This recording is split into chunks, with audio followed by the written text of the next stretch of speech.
Na alegria do Espírito Santo, nós saudamos a você que nos acompanha no programa Razões da Fé de hoje. A saudação a você que nos acompanha pela Rádio Miriam Caravaggio 95.7 FM, nas quartas-feiras, das 8 às 9 da noite, nas redes sociais, YouTube e Facebook da Diocese de Caxias do Sul, na reprise na Rádio Miriam aos domingos das 7 às 8 da manhã e depois das 10 às 11 da noite, no Spotify da Rádio Miriam Caravaggio aos domingos sempre a partir das 9 horas da manhã e também pela TV Serra, canal 526 da NET, nas segundas e terças-feiras. Nós te agradecemos pela audiência, pela companhia, ao mesmo tempo que te convidamos a se inscrever no canal da Diocese de Caxias do Sul no YouTube. Basta procurar por Diocese de Caxias, ativar o sininho para receber as notificações e tudo aquilo que nós publicamos semanalmente, os vídeos, o Razões da Fé, as mensagens de Dom José. Nós estamos agora em 8 de dezembro, celebrando 7 meses do início do pontificado do Papa Leão XIV, ou melhor, da sua eleição. O início do pontificado, com a missa que dá início ao pontificado, foi uns dias depois, mas eleito em 8 de maio de 2025. Por isso, o nosso tema do programa de hoje, de Francisco a Leão, o que muda?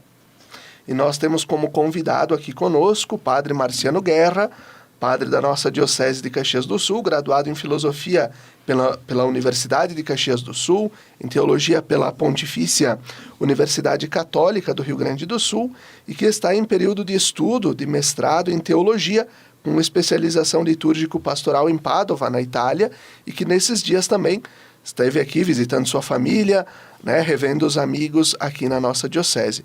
Obrigado, Padre Marciano, pela presença. Uma alegria estar aqui também nesses dias de férias e obrigado pelo convite, Felipe. E que bom, vamos conversar um pouquinho sobre esse momento da nossa igreja que, como cada momento da história, tem os seus desafios e a sua beleza. Muito bem.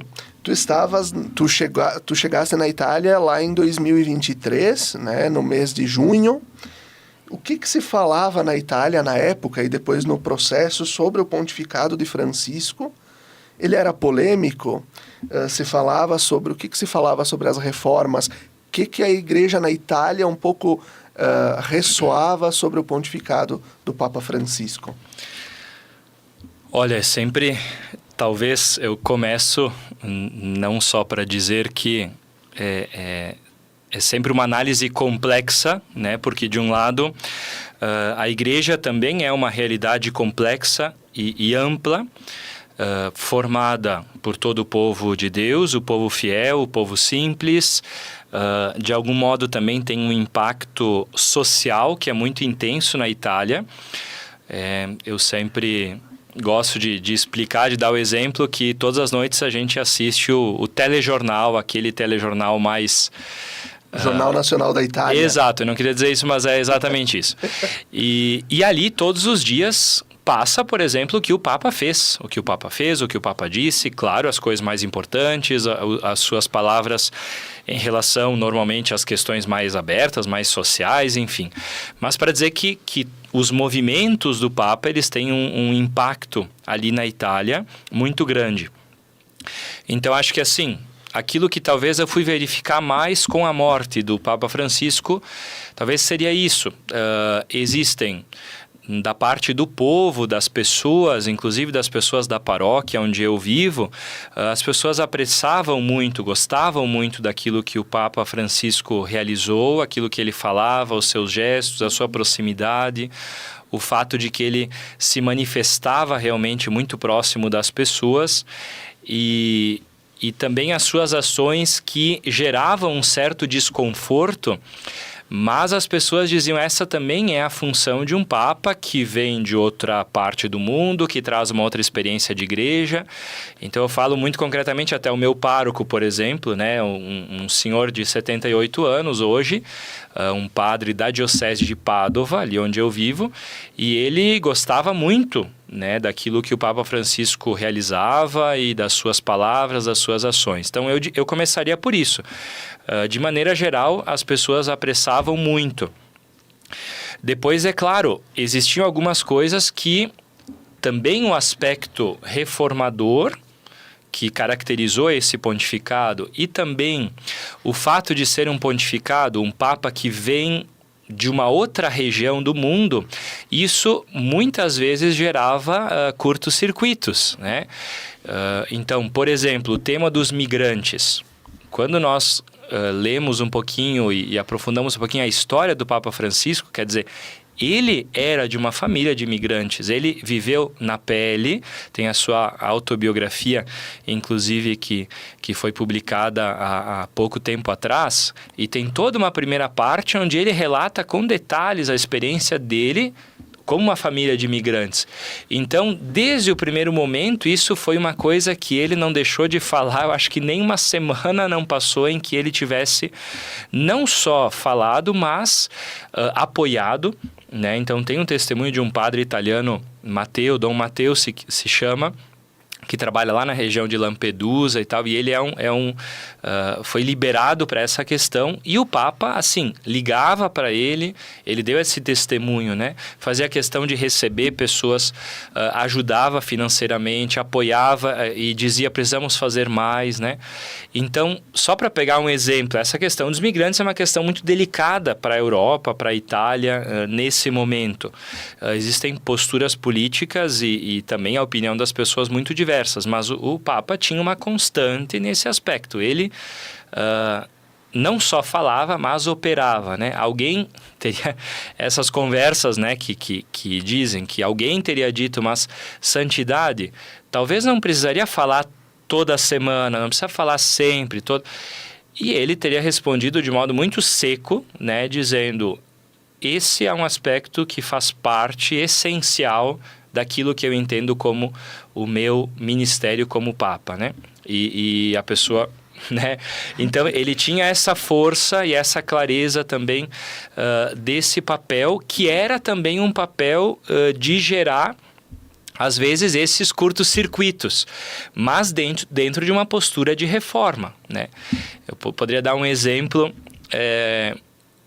que é o exemplo dos ministérios, né? O Papa Francisco modificou aquilo que, né, as normas canônicas diziam que para ter o ministério de leitor e acólito, de um ponto de vista oficial, um ministério instituído, somente homens podiam ter esse ministério. E o Papa ampliou também para as mulheres.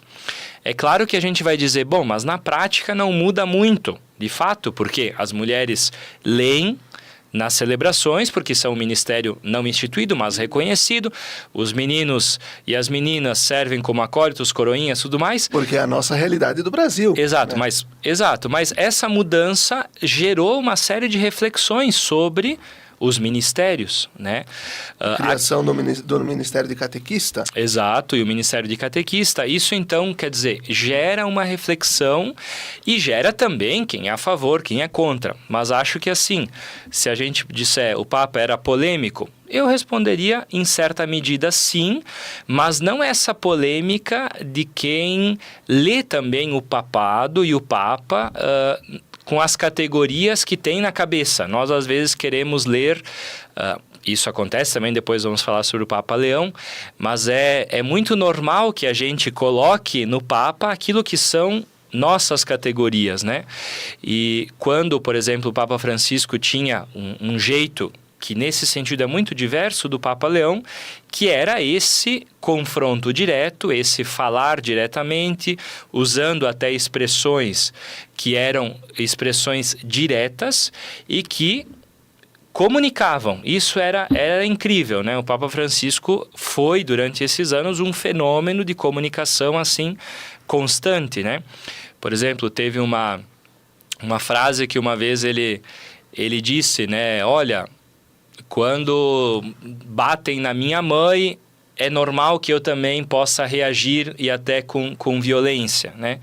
É uma frase que muita gente ficou assim, mas que fala de uma concretude, né? Não é que ele estava incentivando a violência, mas que comunica... Ele estava defendendo a mãe igreja. Comunica que, às vezes, também as situações na sua realidade concreta, elas também ensinam, às vezes, aquilo que nós, teologicamente ou a partir de um discurso mais elaborado, não conseguimos alcançar. Então, o Papa Francisco, poderíamos falar de muitas outras realidades, né? Mas ele, sim, teve uma presença muito intensa, toda a igreja, naturalmente, como Papa, mas também ali na vida italiana, né? E depois tem aquilo, né? Você comentou das reformas, né? Se a gente for olhar na história, os papas reformadores, eles sempre foram e viveram em meio a situações de conflito, né? Por exemplo, o Papa Francisco, só para pegar um aspecto, né? A reforma que foi feita na Cúria Romana, através da publicação de um novo documento que orienta a organização da Cúria Romana, coloca limite para o período de trabalho na Cúria Romana. Então, significa que um padre, por exemplo, aqui do Brasil, que vai para a Itália e assume um trabalho ali na Cúria, hoje ele vai ter um limite, um tempo, depois pode ser renovado, mas um limite. Só essa questão já gerou uma série de desconfortos, né? Talvez em quem estava ali há mais tempo, etc. Então, essas questões, elas, que para nós, elas estão muito, talvez, distantes, porque nós absorvemos talvez o magistério mais no seu aspecto teológico, nos seus ensinamentos, né? Mas ali são coisas muito concretas, né? Eu estive visitando uma área do Vaticano, ali dos Jardins Vaticanos, né? Por uma situação, e aí o padre que nos levava, né? O nosso grupo fazendo uma visita, disse assim, aqui tem um L ponto para os helicópteros, né? Aqui tem um L ponto, e esse L ponto, o Papa, então, disse assim, mas fica aqui parado esse L ponto, né? Tá, aí ficou. Aí o pessoal do Hospital Gesù Bambino, de Roma, pediu ao Papa para usar aquele L ponto como um lugar de, quando tem alguma emergência, para transportar pessoas, crianças, coração para transplante e tal. E o Papa disse imediatamente, claro que sim, né? Óbvio que quando você tinha um lugar que estava tranquilo, protegido, agora tem mais uso, mas também mais confusão, porque tem alguém que entra, tem autorização e tal. Então, essas coisas são... Quando esse, por exemplo, nos contou isso, ele disse assim, teve gente que criticou, mas nós que estávamos ali dissemos, mas que bonito, né? Talvez o Papa usava uma vez por mês, ou não sei quando, mas vidas estão sendo salvas. Então, ele tinha esse aspecto, né, que a gente via muito pela mídia e que é verdadeiro, que é real, no sentido de sempre estar em movimento para fazer talvez o melhor, digamos, né? Perfeito. Como foi receber a notícia da morte do Papa e como foi participar do funeral dele? Olha, a questão do falecimento, né, foi naquele domingo de manhã, eu estava... Foi na segunda? Na segunda de manhã, exato, mas isso.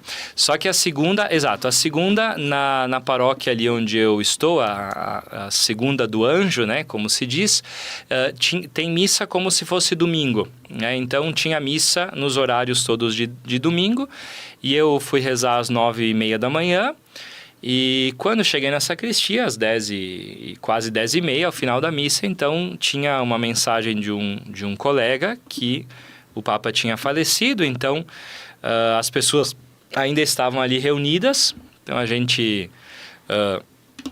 o pároco estava ali próximo, a gente comunicou até no microfone com quem estava ali, uma senhora disse, vamos rezar uma Ave Maria pelo Papa, e de algum modo se sabia que a saúde dele não estava boa, ainda que tivessem notícias, mas de algum modo... Mas não se pensava que fosse tão rápido, né? E ali foi aquilo que vocês viram, com certeza também aqui, também ali, foram aqueles dias em que continuamente, seja parte da imprensa, tudo, né? Esse fazer memória desse pontificado, de todos esses acontecimentos. E aí, claro, também com dois colegas que estudam ali em Pádua, nós decidimos de participar do funeral. Chegamos na sexta-feira e a primeira coisa foi ir até a Basílica de São Pedro, então fazer aquele movimento de passar diante do caixão, né? Então, do corpo do Papa, rezar, estar ali e acho que aquele sentimento também de gratidão, né? Em 2013, quando o Papa foi eleito, eu estava na teologia. Então, foi todo o período final da teologia e também todos esses quase 10 anos de ministério cotidianamente, né? A gente não se dá conta, mas sobretudo agora com as redes sociais, com a tecnologia, a gente praticamente escuta o Papa todos os dias, né? Dizendo de um modo simples assim, praticamente a gente acompanha o que o Papa faz, o que ele diz, então era uma presença constante nas nossas vidas, né? Depois foi o Papa da Jornada da Juventude no Rio de Janeiro, eu tive a oportunidade também de ir para o Panamá, os estudos, né, que a gente realiza, também aquilo que eu estou realizando agora como estudos na área da liturgia, são marcados pelo pontificado de Francisco.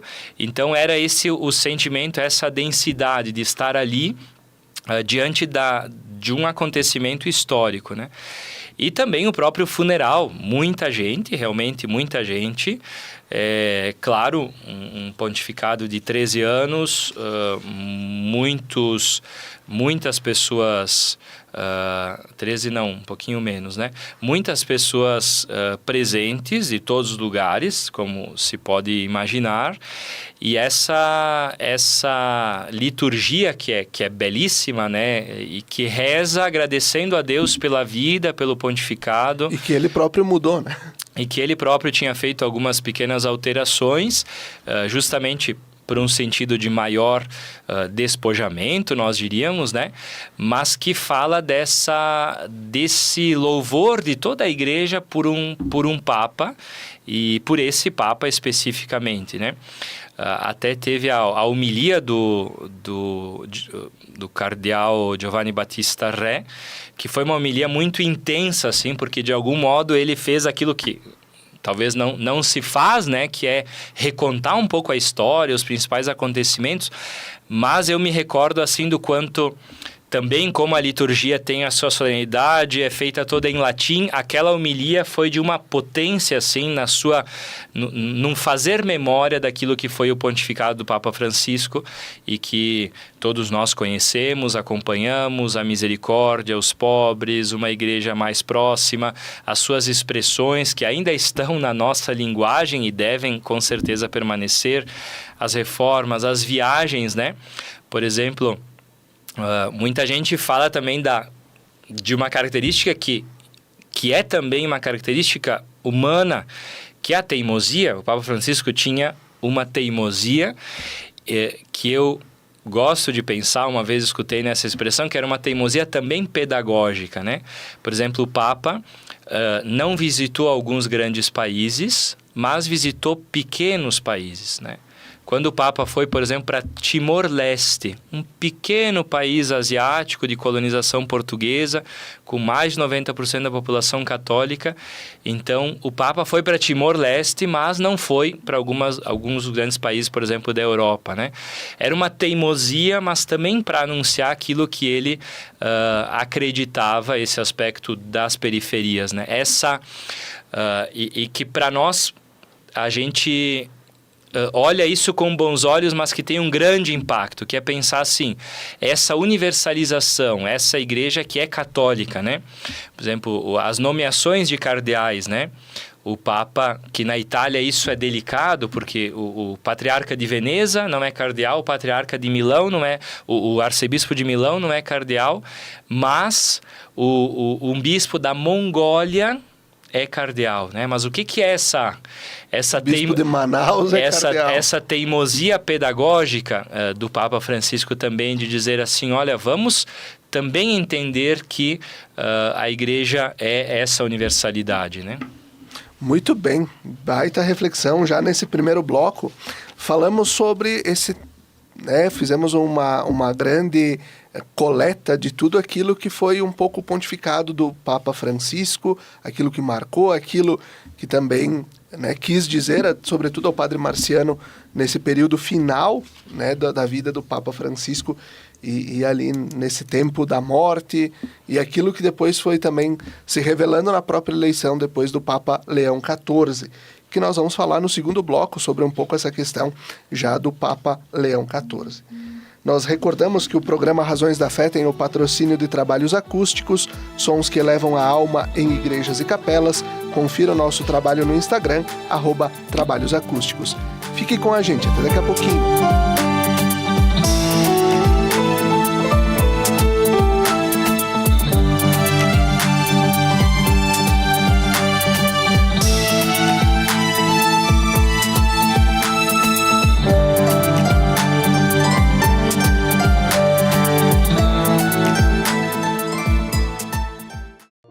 Lembrai-vos, ó Puríssima Virgem Maria, que jamais se tem ouvido que deixasseis de socorrer e consolar a quem vos invocou, implorando a vossa proteção e assistência. Assim, pois, animado com igual confiança, como a Mãe Amantíssima, ó Virgem das Virgens, a vós recorro, de vós me valho, gemendo sob o peso de meus pecados, humildemente me prostro a vossos pés. Não rejeiteis as minhas súplicas, ó Virgem de Caravaggio, mas dignai-vos de as ouvir propícia e de me alcançar a graça que vos peço. Amém.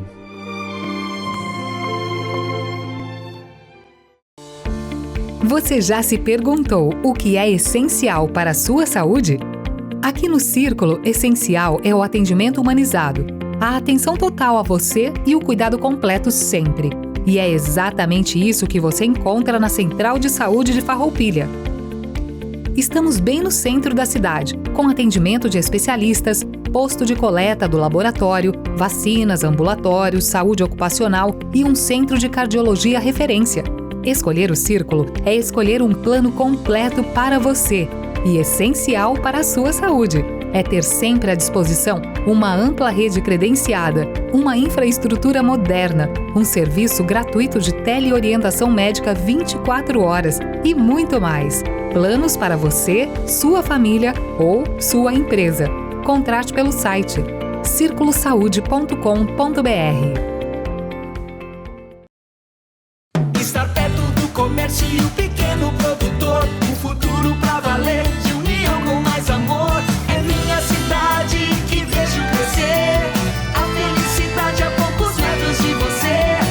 Valorize o que é daqui, Farroupilha caminhando pro futuro mais feliz.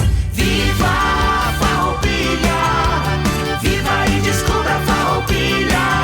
Uma iniciativa Cindy Lojas Farroupilha.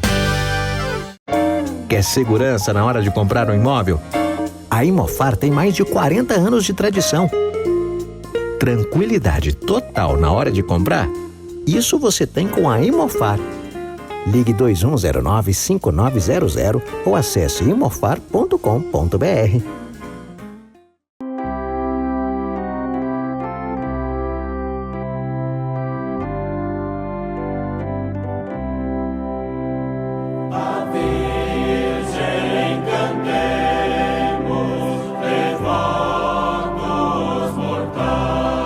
De segunda a sexta-feira, sempre às 17 horas e aos domingos às 11 horas, acompanhe a transmissão da Santa Missa, direto do Santuário de Nossa Senhora de Caravaggio. Fique ligado na TV Serra, canais 26 e 526 da NET Claro, no Facebook e canal do YouTube da TV Serra Farroupilha, ou conectado ao nosso site www.tvserra.tv e reze conosco. Na Palavra de Deus e na Eucaristia, alimentamos nossa vida e fortalecemos nossa caminhada. Missa direto do Santuário de Nossa Senhora de Caravaggio, na sua TV Serra. Momento de oração, fé e devoção na padroeira da Diocese de Caxias do Sul e da cidade de Farroupilha. Patrocínio Tramontina, o prazer de fazer bonito. TV Serra, levando o Santuário de Caravaggio até você.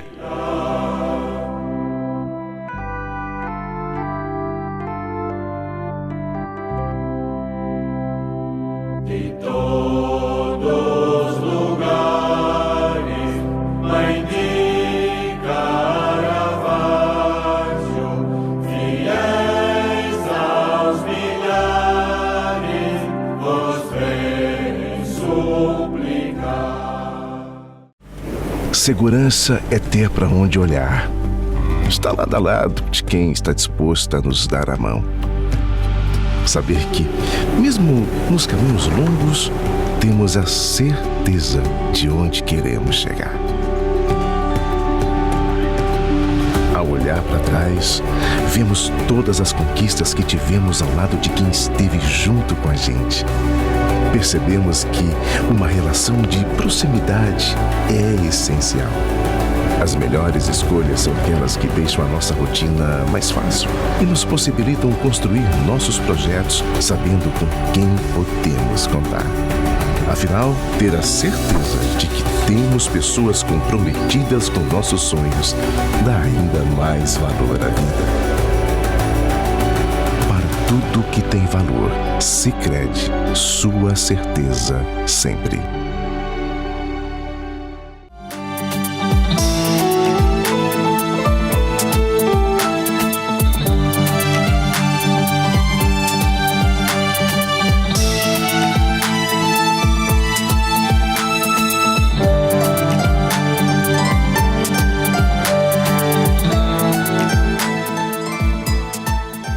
Estamos de volta com o segundo bloco do nosso programa Razões da Fé desta semana, aqui pela Rádio Miriam Caravaggio 95.7 FM e também pelas redes sociais. Nós estamos refletindo sobre o pontificado do Papa Leão XIV, mas não só, aquilo que foi o caminho entre o pontificado do Papa Francisco e também do Papa Leão XIV nesses primeiros tempos de pontificado. Nós temos como tema do programa de hoje, então, de Francisco a Leão, o que muda? E o nosso convidado é o Padre Marciano Guerra, padre da nossa diocese, que está fazendo seus estudos de mestrado em teologia com especialização litúrgico-pastoral em Pádua, na Itália, mas que está aqui nesses dias de férias com a família e topou aqui participar com a gente do Razões da Fé. Padre Marciano, uma pergunta que ela é um pouco densa, mas acho que ela nos faz também colocar um pouco o pé no chão de que nós, às vezes, colocamos aquelas ideias de que o Papa seria um daqueles cardeais que a imprensa dizia, aqueles que se levantava. Onde se percebe o protagonismo do Espírito Santo na eleição de Leão XIV? Ele mesmo, nesses dias, né, voltando do Líbano e da Turquia, ele diz que ele esperava se aposentar, né, mas quando viu que a votação lhe dava a maioria, abre aspas, eu me rendi quando vi como as coisas estavam indo e disse que tudo isso poderia se tornar realidade. Respirei fundo e disse, eis-me aqui, Senhor, tu és o chefe, tu guias o caminho. Onde se percebe o protagonismo do Espírito Santo na eleição do Papa, Leão XIV? Acho que aquilo que nós precisamos sempre voltar, né? Aquilo ao qual nós precisamos sempre voltar é entender ou reconhecer, acolher aquilo que é a natureza das próprias coisas, das próprias realidades com as quais nós estamos lidando, né? Então, o que é a igreja? O que é o papado? O que são essas instituições na sua complexidade, né? Com certeza, de um ponto de vista mais público, midiático, existe um interesse, talvez seja um interesse porque existe um mistério, existe o não saber o que está acontecendo, existe toda essa aura que, para quem é leigo ou para quem está de fora, digamos assim, né? Por que essas vestes, por que essa porta fechada? É uma luta de poder, etc., né? Certamente existe, e também desta vez existiram grupos que não deixaram de manifestar suas opiniões muitas vezes contrárias àquilo que Papa Francisco havia realizado. Existem cardeais que abertamente se colocaram contra, certamente não contra a instituição, o papado enquanto tal, mas contra algumas resoluções desse Papa. Isso são realidades bastante públicas. e que o Papa Francisco também sempre enfrentou, respondeu, nunca deixou de deixar que essas pessoas falassem, né? Mas também existiram muitos cardeais que diziam, ok, existem aspectos que devem ser melhorados, talvez aconteceram alguns erros no governo, aqui, de alguma situação aqui e ali, mas nós queremos uma continuidade. Então, eu acho que esse é um primeiro aspecto, onde o Espírito Santo trabalha. Sem dúvidas, o Espírito Santo trabalhou naqueles homens e na igreja que, de algum modo, reconheceu no papado do Papa Francisco um papado muito importante de retomada de diversos aspectos do Concílio Vaticano II, de freio também de alguns aspectos que, segundo uma leitura, se havia, nesse sentido, andado não digo na contramão, mas de ré, né? Por exemplo, se nós pensarmos o aspecto da liturgia, né? O concílio realizou uma reforma litúrgica, e essa reforma litúrgica, ela precisa ser ainda assim aprofundada, ainda assim concebida na sua grandeza, na sua profundidade, mas não deve ser rejeitada, né? E infelizmente nós tivemos nas últimas décadas, e sobretudo a partir de 2007, essa possibilidade ampla, sem critérios da celebração com o ordo anterior à reforma litúrgica. Isso foi um aspecto muito delicado, e que nas comunidades e dioceses concretas onde isso existiu, também gerou muitas experiências de conflito, de divisão. Então, o Papa Francisco teve a autoridade, usou da sua autoridade, a partir também de uma escuta, para revogar essa determinação do seu predecessor, do Papa Bento XVI, né? Então, para pegar um exemplo, então, ali também existiu a autoridade do Papa Francisco em muitos aspectos, e que nesse conflito também de visões, que é um conflito natural, é humano, faz parte. Se as nossas comunidades do interior nós brigamos para decidir qual é que é a cor das paredes do salão, imagina se não vai acontecer isso com questões amplas, como aquelas que se tratam da fé, do governo da igreja, enfim. Então, acho que o Espírito Santo, em primeiro lugar, ele se manifesta ali, nessas pessoas, nesses homens que se manifestaram. E depois, acho que o aspecto da surpresa, é a surpresa, claro, para a imprensa, tudo isso, né? Porque tem que ver quem são os nomes, você tem 100 e poucos nomes, e se quer discutir quem são os mais cotados, né? Mas, sem dúvidas, o fato de terem escolhido esse homem, eu acredito por uma questão de fé, mas não só, por ver também esse momento da igreja, esse aspecto que é uma identidade desse Papa, que é o aspecto da unidade, e depois outras características que a gente pode falar. Então, acho que bendito seja Deus, nós temos que estar com o coração aberto, evitar, olha, tem uma coisa que é muito inadequada, muito chata, né? A internet, sobretudo, essas contraposições excessivas, né? Comparar demais, né? Exato, porque não funciona assim. Até a gente poderia dar um exemplo, e temos que cuidar, fazer até um exame de consciência nós mesmos. Quando o Papa Francisco foi eleito, se fazia muito a comparação com o Bento, e até de um modo muito sem entender a biografia do Papa Bento XVI, aquilo que ele significou naquele momento para a Igreja, depois do grande pontificado de João Paulo II, a grandeza também intelectual do Papa Bento, a sua humildade, tudo isso. Então, aí parecia que o Papa Bento era o pior Papa da história e só o Papa... Isso a imprensa fazia, né? A gente diz a imprensa de maneira geral, mas às vezes nós também... nosso senso comum. Agora eu gosto desse Papa. Não é assim que funciona, né? Então, que a gente também não faça isso agora, né? Porque para muitos, agora então, o Papa Francisco já não existe mais nada, né? Não é assim que funciona. A história da Igreja não é assim. É interessante justamente perceber os movimentos que Francisco fez com o próprio Prevost, né, que depois veio a se tornar o Papa Leão XIV. Eu gosto de falar disso assim porque eu acho isso muito legal. Se nós pensarmos que o Papa Francisco nomeou como número 2, 3 do Vaticano um bispo de uma diocese do interior do Peru.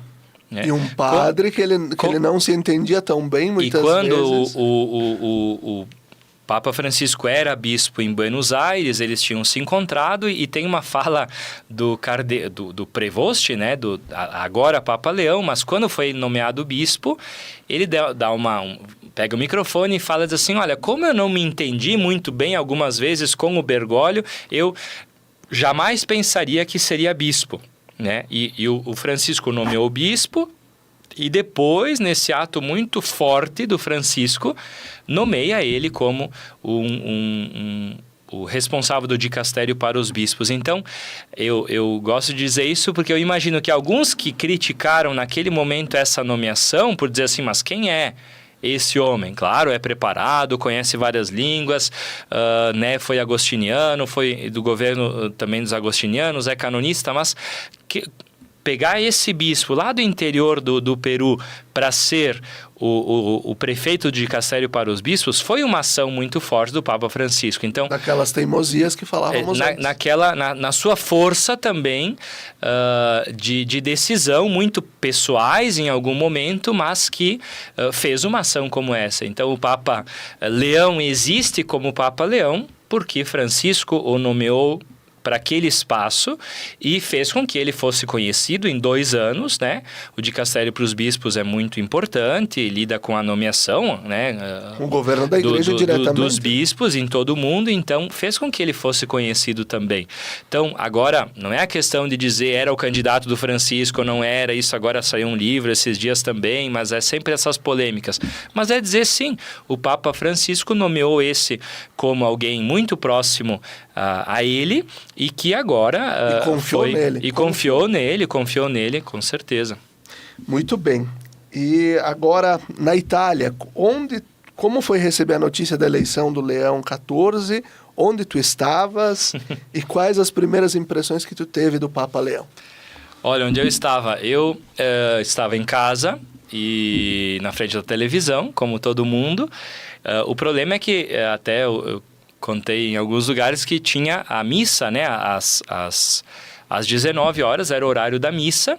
Então, lembrando que na Itália são 4 ou 5 horas, naquele período ali eram 5 horas à frente, né? Então, aqui era o início da tarde, na Itália era 6 horas, 6 e pouquinho. E aí eu tinha a missa, né? Às 6h30 ou 7, não recordo se era qual era o horário, mas... então eu vi a fumaça branca, fiquei na frente da TV, mas depois estava o horário da missa. E mesmo que fossem 10, 11, 15 senhoras, né? Porque as missas durante a semana são mais pouca gente, eu tinha que rezar a missa, né? Então... o meu pároco, né, que já tinha rezado de manhã a missa de um funeral, eu tava ali, né, quase não conseguia respirar, né, de alegria, de emoção, de curiosidade. Então, no meio da missa, ele veio com um papelzinho, né, escrito Leão XIV, né, eu até no meio ali estava até em dúvida como se dizia o 14º, né, e aí eu disse, bom, mas deve ser isso, mas depois eu disse, não, mas não se diz o número, então é só Leão, né, Leone. Aí, na hora da prece eucarística, que se cita o nome do Papa, e naqueles dias nós não estávamos dizendo...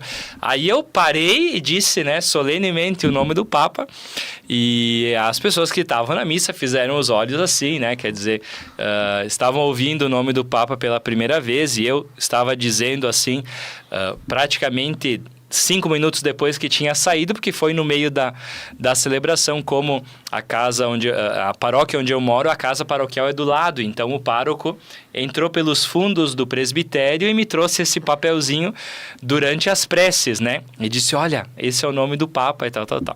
Então foi um momento bem, bem bonito e foi recebido com muita alegria, muito esse sentido de uma pessoa também simples. De novo, aqui começam as interpretações. Esses dias um jornalista, vou dizer quem sou eu para dar adjetivos assim de baixo nível, né? Mas dizendo, olha, esse é um Papa que não nos dá notícias, né? Mas fazendo essa leitura, né, de que o Papa, talvez nos seus gestos mais comedidos, né, ele nesse sentido até na sua timidez, ele não gera aquelas notícias que o Francisco gerava quase continuamente, né? Mas de outro lado, as pessoas estão muito encantadas, estão ouvindo o que ele está dizendo, estão procurando também entender. As pessoas inteligentes não estão fazendo contraposições, não só porque não é inteligente a contraposição nesse caso. No futuro a gente pode fazer, mas hoje ainda não. O Leão, ele não tem feito contraposições. Isso é muito importante. Ele não tem feito, eu faço isso. Algumas coisas ele tem, de fato, modificado, poucas coisas, como aconteceu agora no governo da Diocese de Roma. Ele fez uma intervenção que voltava àquilo que era anterior a uma última disposição do Papa Francisco, e em outras coisas, 2 ou 3 exemplos, posso dar um exemplo muito recente também, em que ele tem confirmado aquilo que o Papa Francisco fez. O exemplo é a governadora do Estado do Vaticano, hoje é uma irmã, uma religiosa, e a regra era que deveria ser um cardeal, e Papa Francisco estava no processo, seja de nomeação dela, seja de mudança desse aspecto do regulamento, né, do governo do Estado do Vaticano. E ele estava no hospital, então ela foi nomeada, e o Papa Leão então modificou, dizendo um cardeal ou outras pessoas, dentre esses o governador ou a governadora. Então, quer dizer assim, ele ajustou canonicamente, mas manteve, né, essa possibilidade.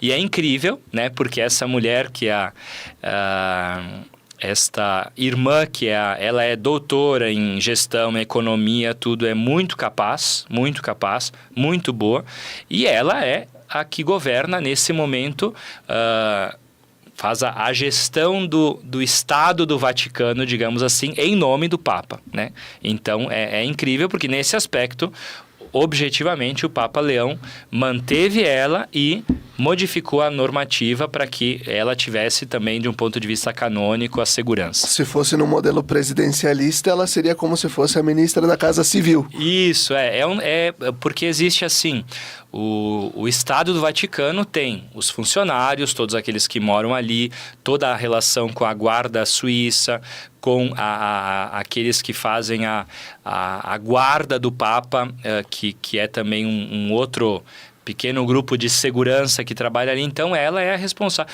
Toda a questão de Castel Gandolfo, também a gestão desse aspecto, ela é uma pessoa técnica, religiosa, e o Papa escolheu ela, e uma das últimas frases que o Papa disse até a ela, né, no encontro que teve, foi eu estou muito contente que você está, e as mulheres, quando governam, fazem bem, né? Então, isso são coisas assim muito que ficarão para a história, não só porque é uma frase bonita, mas porque é algo de concreto que inspira também nossas paróquias, comunidades, nossas dioceses, né?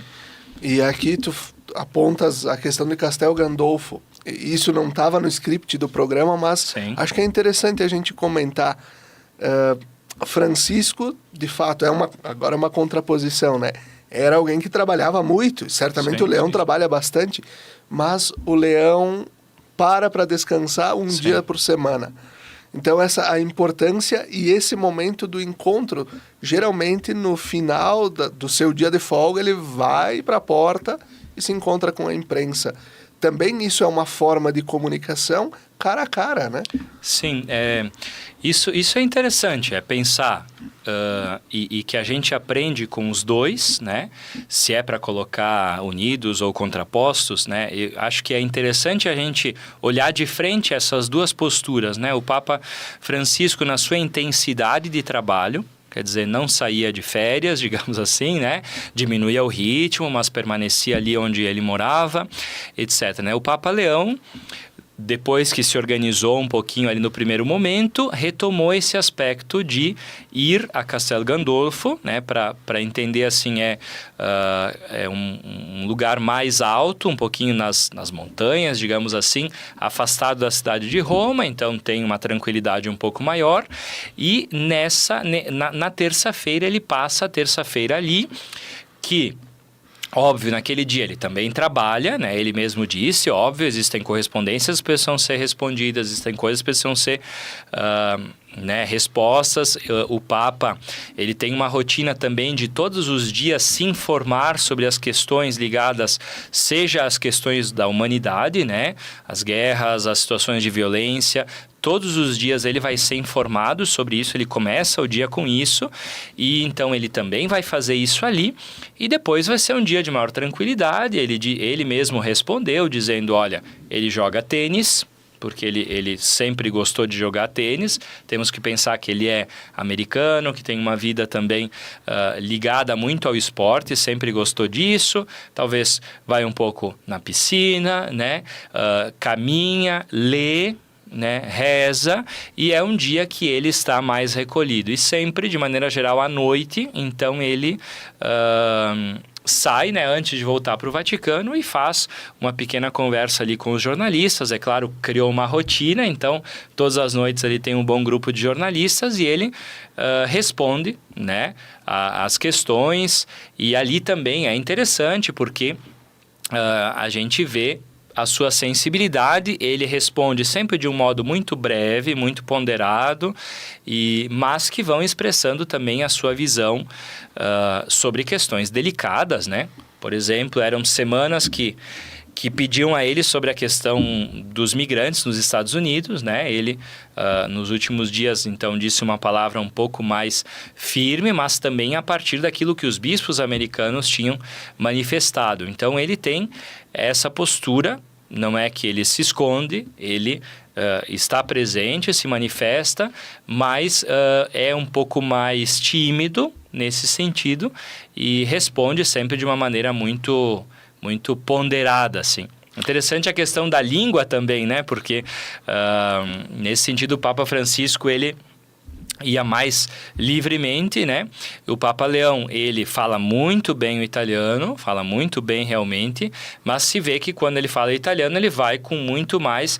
Aí faz uma pergunta em inglês, ele, né? Claro, é a língua dele, espanhol, né? O espanhol também. Então, esse aspecto é muito interessante, de uma comunicação muito respeitosa, muito que não deixa de responder, mas que responde sempre com uma preocupação também em relação ao impacto daquilo que vai ser dito, né? Muito bem. Tem até um meme que apareceu, né? Se faltarem os tradutores lá no Vaticano, deixa que o Papa resolve, né? Isso é interessante para ver como uma biografia ela impacta também. São coisas aparentemente menos importantes, mas que para esse papel global que tem o papado, é óbvio que se tivesse um papa que falasse só italiano, também as coisas seriam resolvidas, né? Mas é interessante como uma potencialidade mesmo nessa viagem que ele fez ali na Turquia, no Líbano, quer dizer, a língua, no fundo, a língua internacional hoje é o inglês. Então, a articulação do Papa com a língua também é de uma potência muito significativo, né? Para o papado, que é um fenômeno e é fundamental a questão da comunicação. Muito bem. Assim a gente vai concluindo o segundo bloco do nosso programa Razões da Fé, lembrando o patrocínio de trabalhos acústicos, sons que elevam a alma em igrejas e capelas. Confira o nosso trabalho no Instagram, @trabalhosacústicos. Fique com a gente, até daqui a pouquinho.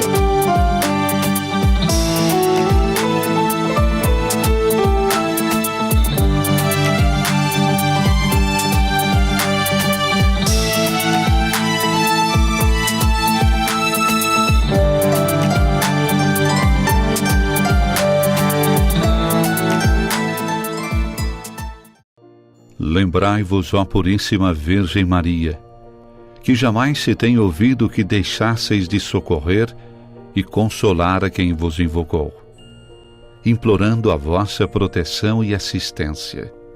Assim, pois, animado com igual confiança, como a Mãe Amantíssima, ó Virgem das Virgens, a vós recorro, de vós me valho, gemendo sob o peso de meus pecados, humildemente me prostro a vossos pés. Não rejeiteis as minhas súplicas, ó Virgem de Caravaggio, mas dignai-vos de as ouvir propícia e de me alcançar a graça que vos peço. Amém.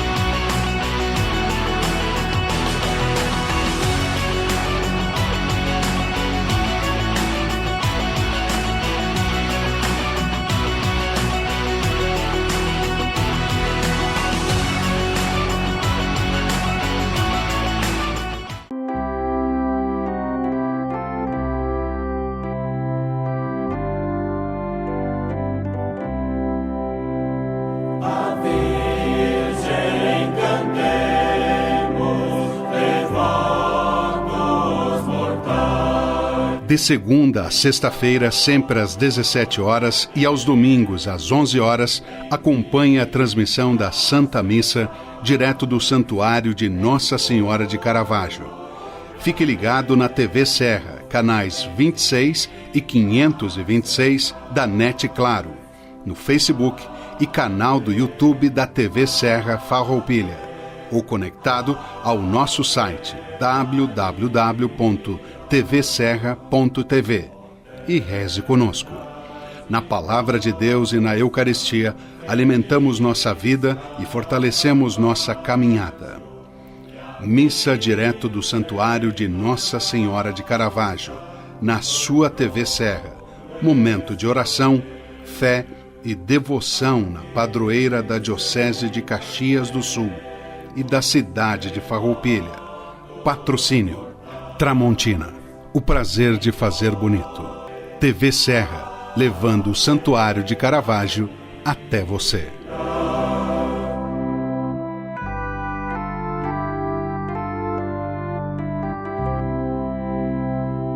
De todos os lugares, Mãe de Caravaggio, fiéis aos milhares, vos vem suplicar. Segurança é ter para onde olhar. Está lado a lado de quem está disposto a nos dar a mão. Saber que, mesmo nos caminhos longos, temos a certeza de onde queremos chegar. Ao olhar para trás, vemos todas as conquistas que tivemos ao lado de quem esteve junto com a gente. Percebemos que uma relação de proximidade é essencial. As melhores escolhas são aquelas que deixam a nossa rotina mais fácil e nos possibilitam construir nossos projetos sabendo com quem podemos contar. Afinal, ter a certeza de que temos pessoas comprometidas com nossos sonhos dá ainda mais valor à vida. Para tudo que tem valor, Sicredi, sua certeza sempre.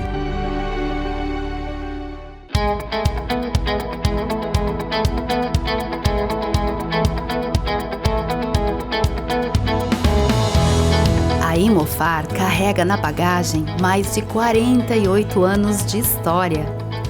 História essa que se solidificou através da constante realização dos sonhos dos seus clientes. A Imofar conta com uma equipe qualificada, pronta para oferecer um atendimento de excelência durante toda a jornada.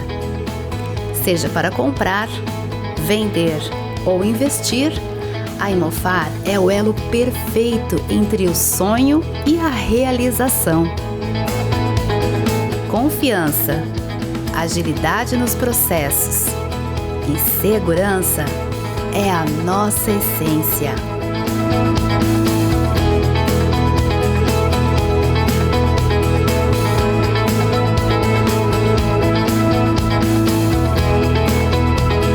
Venha nos visitar ou acesse nosso site e explore todas as oportunidades.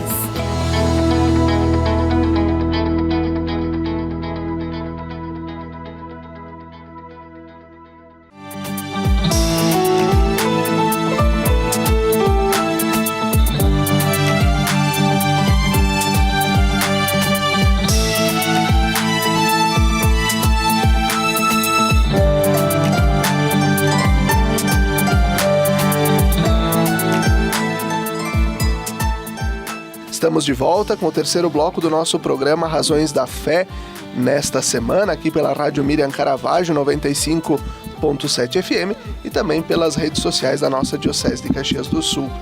O tema do programa desta semana reflete um pouco sobre o início do pontificado do Papa Leão XIV, o que já se percebe do seu trabalho até o início deste mês de dezembro, aquilo que também já se tornou notícia, aquilo que já foi publicado, mas aquilo certamente que também está no coração do Papa, a gente não adivinha, mas a gente, pelas suas falas, a gente entende e vai vendo nas entrelinhas aquilo que ele pensa também, não só para o futuro da Igreja, mas também da humanidade como um todo.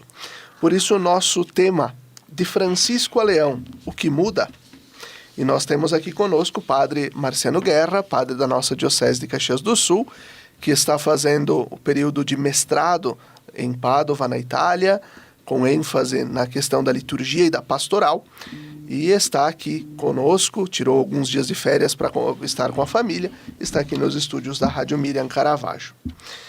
Padre Marciano, o Papa Prevost disse no seu primeiro encontro com os jornalistas, naquela semana logo depois da eleição, que ele escolheu o nome de Leão XIV em virtude de Leão XIII, que inaugurou o Compêndio da Doutrina Social da Igreja, em que passo a exortação de Lexite, iniciada por Francisco e concluída por Leão, dá um fio condutor para esse olhar da Igreja, para o ser humano na sua integralidade, não pensar salvar somente a alma, mas o ser humano na sua integralidade.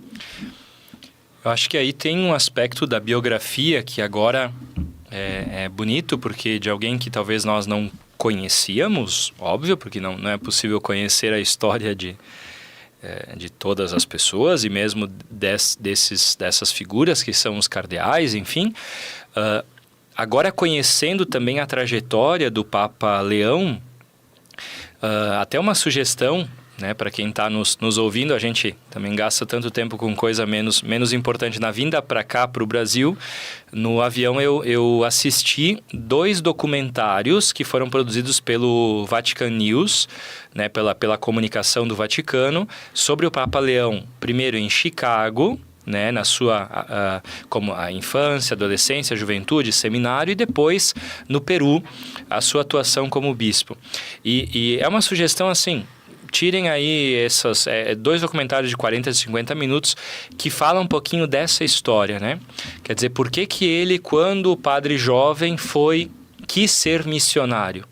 Tinha esse aspecto da doutrina social, que ele inclusive tinha feito o seu TCC ali de teologia, o trabalho de conclusão da teologia foi nesse campo da doutrina social, tem até um testemunho do seu professor nessa área, e ele quis ir para uma realidade de pobreza, uma realidade onde ele pudesse servir as pessoas mais pobres, pudesse servir as pessoas mais simples, pudesse conviver com essas pessoas. Então, talvez para ele que cresceu como um jovem americano, não de uma família rica, mas de uma família, enfim, bem estruturada, de classe média, católica, a sua mãe ia à missa praticamente todos os dias, ele vai crescendo e tem essa sensibilidade.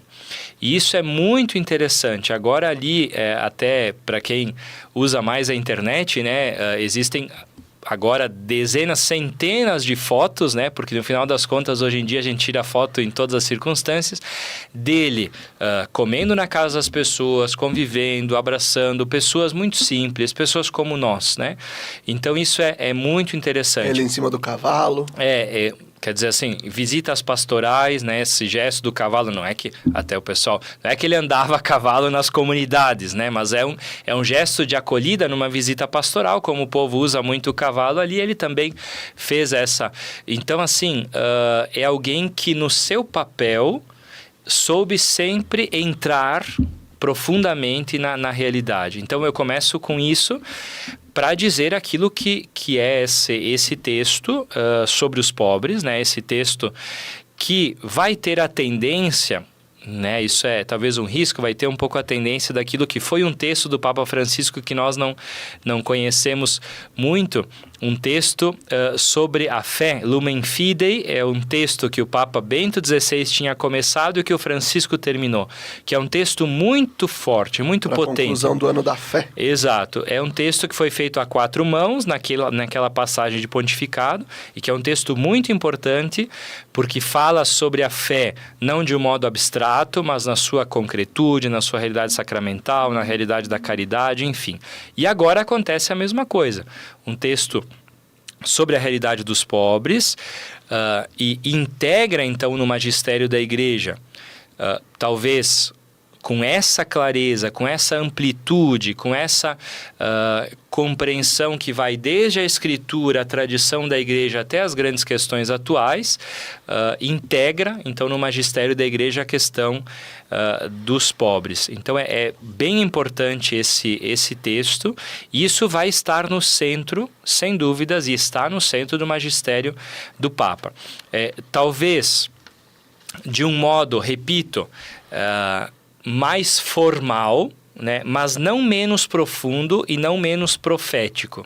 Isso é muito importante. Talvez a gente às vezes espera, nós temos que pensar como isso também uma vez um professor disse numa aula, né? Quando eles viram o Papa Francisco abraçando mesmo uma pessoa, aquelas fotos que a gente recorda no início do pontificado, uma pessoa toda desfigurada, né, por uma doença, um professor disse assim, para nós europeus, esse gesto de se lançar praticamente é uma coisa estranha. Não é que não significa que os outros papas... Não, mas é uma coisa do modo corporal também de se expressar que nós latino-americanos temos. O Papa Leão vai ser, nesse sentido, um pouquinho mais formal, né? Porque é da sua personalidade. Mas o seu magistério é igualmente claro sobre as grandes questões que nós estamos vivendo hoje em relação à pobreza, em relação às migrações, em relação à paz. E isso a gente pode brigar o quanto for, com o Papa que for, mas ali é sempre o Evangelho que fala mais forte, né? Muito bem. E aqui agora tu pontua a questão da paz, né? Então, paz e pacificação, isso ele falou inclusive no seu discurso primeiro, no dia da eleição, né? São temas que são caros para ele. No retorno da viagem à Turquia e ao Líbano, nesses dias ele falou sobre as diferentes crises que rivalizam os países e também as religiões. Ele disse, né, abre aspas, eu estava no jubileu dos jovens, havia mais de 1 milhão de jovens lá. Ontem à noite havia uma pequena multidão. É sempre maravilhoso para mim.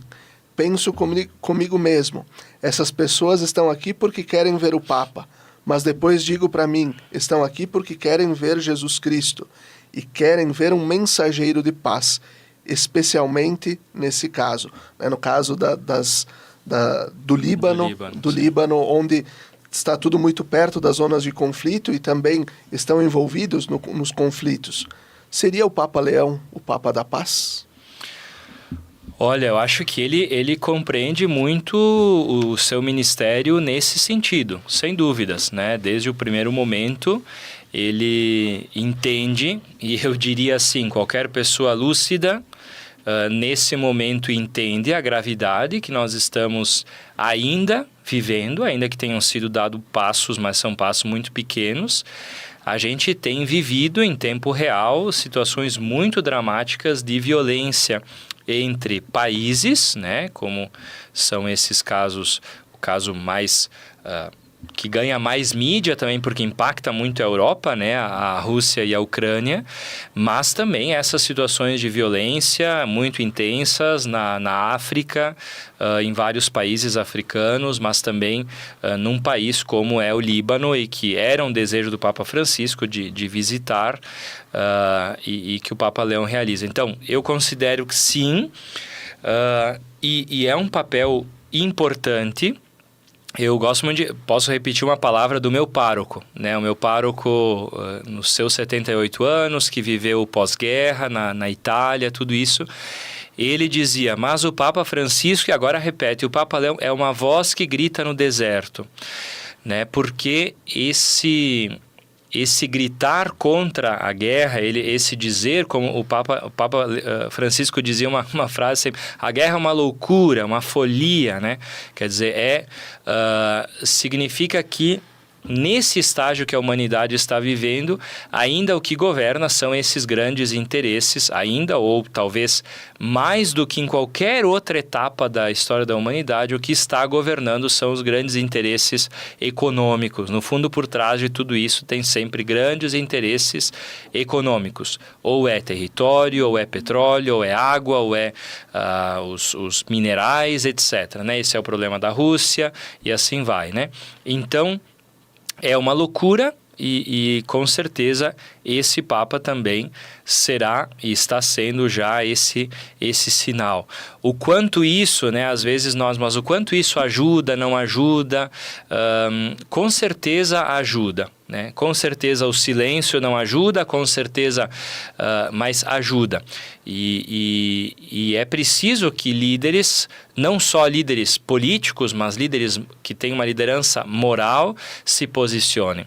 Como também nesse momento existe um apelo para que as religiões se posicionem. Também no caso aí da guerra entre a Rússia e a Ucrânia, nós vimos e vemos, infelizmente, que de algum modo a religião, ela abençoa esses conflitos. E aí isso também é um contratestemunho, com certeza. Então a gente precisa que os grandes líderes, eles se posicionem e com certeza isso é importante.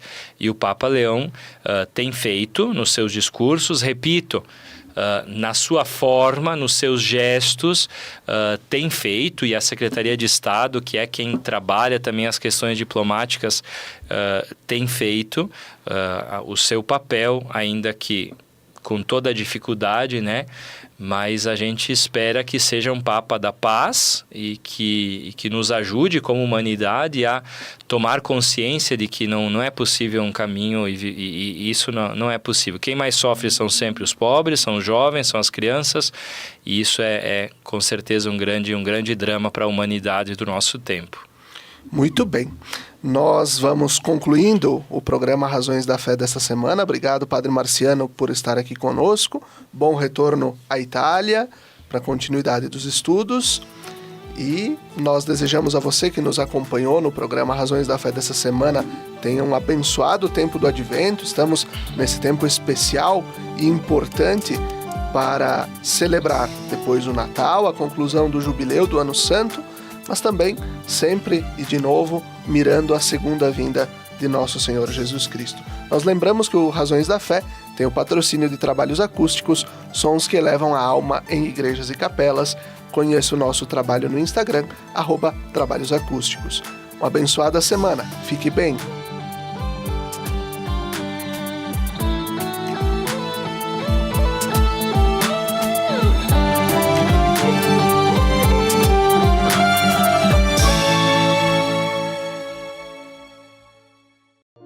Lembrai-vos, ó Puríssima Virgem Maria, que jamais se tem ouvido que deixasseis de socorrer e consolar a quem vos invocou, implorando a vossa proteção e assistência.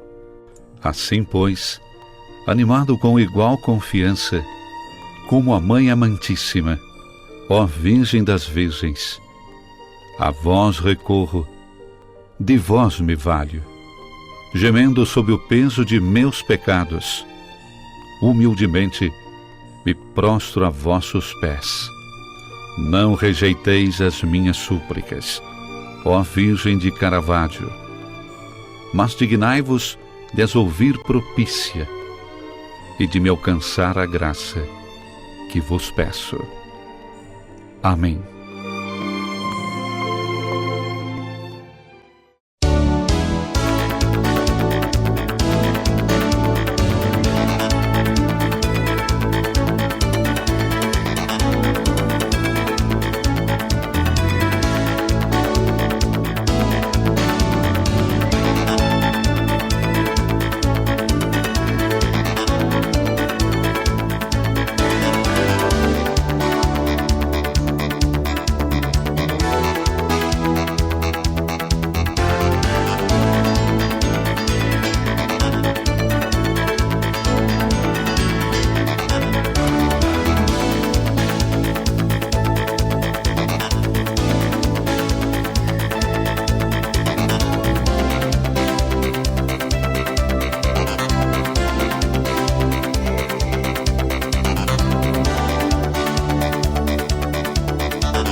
Quando você usa um produto da Tramontina, você talvez nem perceba toda a história que está por trás dele.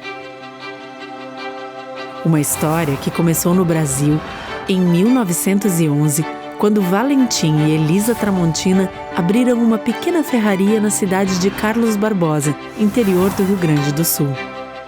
De lá para cá, a Tramontina cresceu como uma empresa genuinamente brasileira. Hoje, são fábricas espalhadas por diferentes regiões do Brasil. Elas produzem um diversificado portfólio de mais de 22 mil itens. E todos esses produtos são distribuídos por diferentes segmentos. Utilidades domésticas, como facas, panelas, talheres, porcelanas para a sua casa ou o seu negócio, uma linha completa para o seu churrasco. Ferramentas, que vão desde a jardinagem até os segmentos profissional, industrial e automotivo. Lar, com móveis e equipamentos para deixar a sua casa ou o seu negócio prontos para fazer ainda mais bonito. E materiais elétricos, para todos os tipos de instalação e reforma. Todos esses produtos chegam ao dia a dia de milhões de consumidores graças ao trabalho de mais de 10 mil funcionários atuando em unidades de produção, lojas conceito, centros de distribuição, vendas online e escritórios de vendas. Pelo Brasil e no mundo. E tudo isso é construído no presente com os olhos no futuro.